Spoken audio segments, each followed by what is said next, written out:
Brought to you by 5-Hour Energy. The new 1-Hour Energy Shot from 5-Hour Energy is here to keep you going, ensuring daylight, saving time, doesn't derail your productivity. Available at convenience stores and retailers nationwide, it's the boost you need to conquer the day.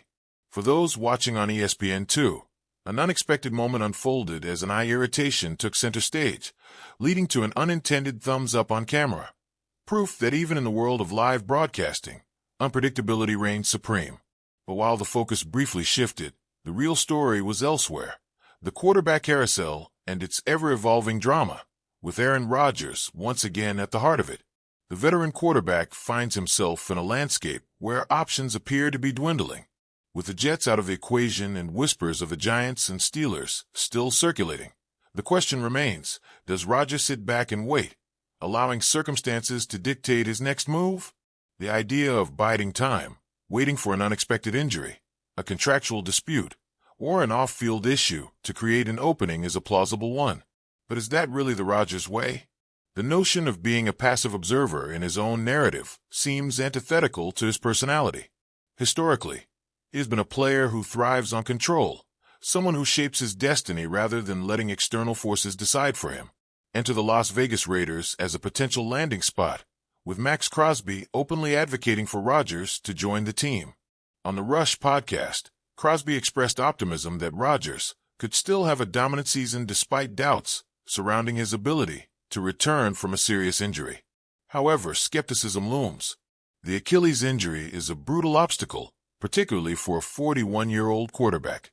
While Kirk Cousins struggled post-injury, Rodgers' road to recovery poses even greater questions. The whispers of his decline aren't just speculation. They're supported by hard numbers. A 48 QBR, ranking 25th in the league, and a mere 5 wins last season don't paint the picture of a quarterback poised for a resurgence. Yet, the conversation isn't just about Rodgers' physical capabilities. It's about the market. Are teams truly in a position to take him on?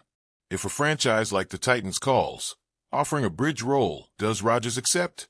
The reality is that he holds the power to dictate his next steps.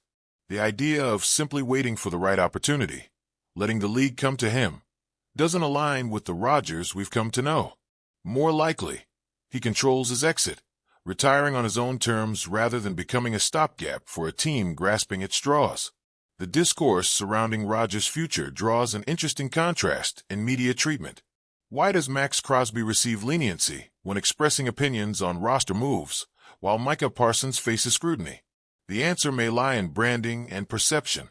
The Dallas Cowboys exist in a media ecosystem that constantly keeps them in the headlines, regardless of on-field performance.